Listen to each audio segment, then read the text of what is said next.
Assalamualaikum warahmatullahi wabarakatuh. Selamat sore ya untuk rekan-rekan semuanya. Salam sejahtera selalu tentunya buat kita nih ya. Semoga di kesempatan yang baik ini kita dan juga ternak-ternak kita nih ya senantiasa diberi kesehatan dan juga kelancaran.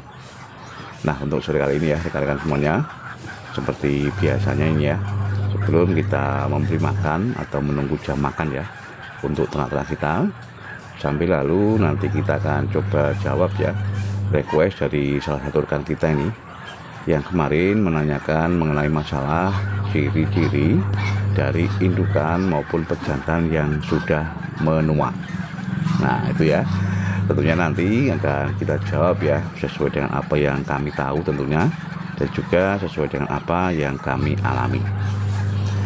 Nah, untuk masalah indukan yang menua ya rekan-rekan ataupun pejantan ini, memang di dalam peternak endok dengan sistem pembibitan ya, kita selaku peternak minimal harus mengetahui untuk masalah ciri-ciri ya dari indukan maupun pejantan kita yang dirasa sudah menua.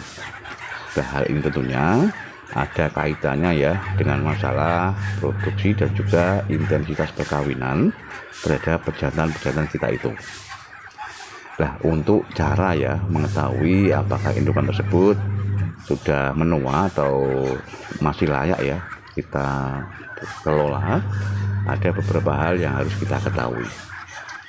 Yang pertama, untuk ciri indukan yang sudah menua ini bisa dilihat dari topeng yang ada di wajah. Topeng yang ada di wajah ya rekan-rekan, itu biasanya untuk indukan yang sudah menua bisa dilihat dari ketebalan dan juga warnanya. Kalau untuk indukan-indukan ya yang sudah menua, untuk topeng yang ada di wajahnya itu biasanya berwarna merah condong kehitaman.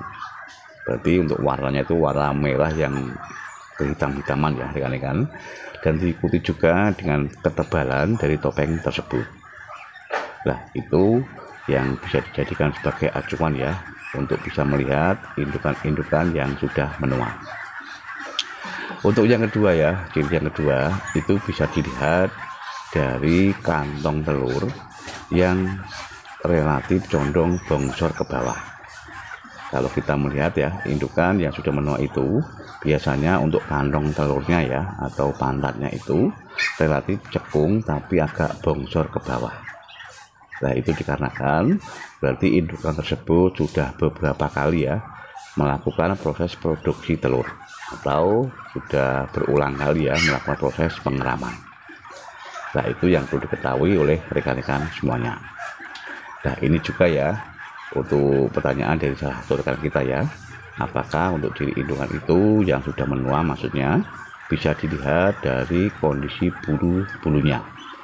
Nah, kalau menurut saya ya ini rekan-rekan, untuk kita memprediksi dari bentuk ya atau keadaan bulu-bulu dari endok-endok kita itu ya yang sudah menua, saya kira juga agak sulit sekali. Itu kenapa? Dikarenakan faktor yang menjadi tolak ukur ya biasanya itu faktor kebersihan dari bulu-bulu endok-endok kita. Nah, kalau kebersihan ya rekan-rekan, kalau untuk kandang kita itu difasilitasi dengan adanya kolam ya, tentunya untuk masalah kebersihan dari bulu-bulu endok kita itu ya tentunya akan senantiasa menjadi bersih.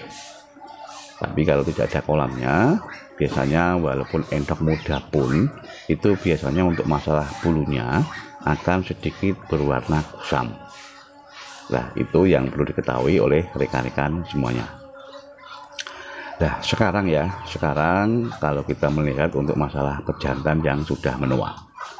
Nah, ini ya untuk pejantan yang sudah menua ini bisa juga dilihat dari cirinya ya sama dengan ciri-ciri dari indukan.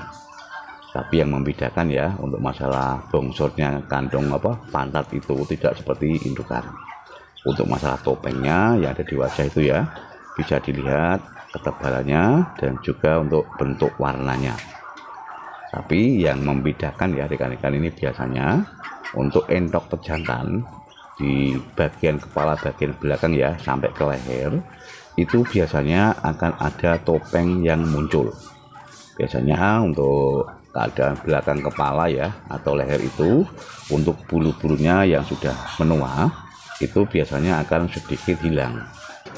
Dan di situ biasanya akan tumbuh ya topeng-topeng yang berwarna merah juga ya, yang kalau bahasa Jawanya mungkin atau apa ya, jengger atau apa. Nah, itu dikatakan untuk masalah usia dari pejantan tersebut memang betul-betul sudah menua. Nah, itu untuk masalah ciri pejantan yang harus kita ketahui.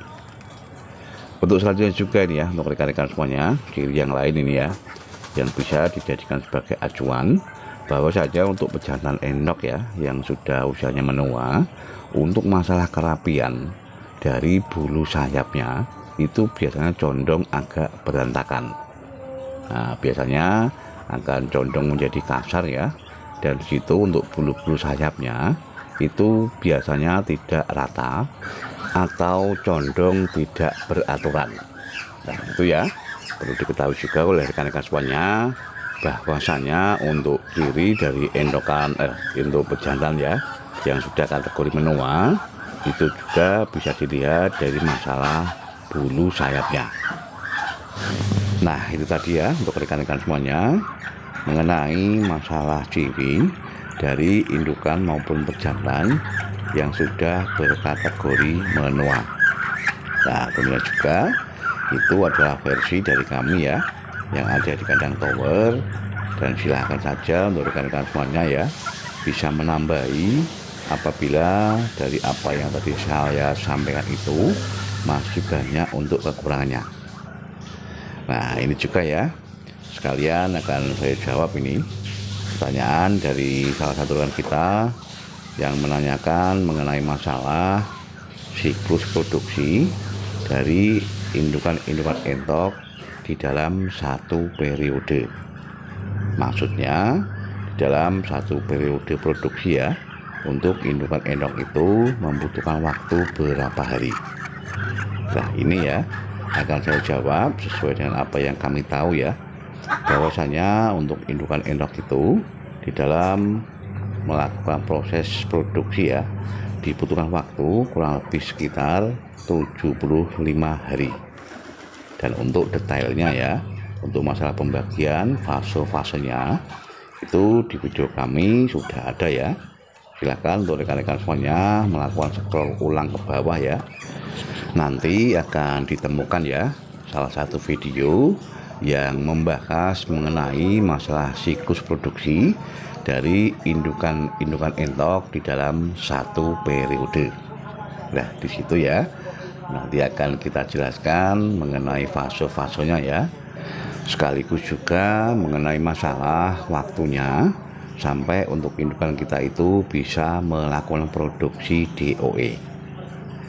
Nah, silakan ya untuk rekan-rekan semuanya bisa di scroll itu, dan nanti apabila ada yang perlu ditanyakan silakan langsung japri aja ke nomor WA saya. Nah, mungkin hanya itu ya untuk rekan-rekan semuanya sedikit yang bisa kita berikan ya. Semoga saja ada manfaatnya, dan semoga ke depan untuk usaha ternak endok kita ini ya bisa semakin berkembang dan juga sekaligus bisa semakin menghasilkan. Terima kasih untuk semua dukungannya ya buat rekan-rekan semua, dan kita berharap semoga saja ke depan channel kita ini bisa berkembang dan juga bisa kita jadikan sebagai sarana belajar bersama di dalam menekuni usaha beternak endok. Dan untuk rekan-rekan semua ya yang baru menemukan channel Endok Kandang Tower ini, saya ucapkan selamat bergabung. Semoga saja bisa mendapat manfaatnya ya dari keberadaan channel kita ini. Tetap semangat di dalam beternak ya. Ayo ternakin kepenak.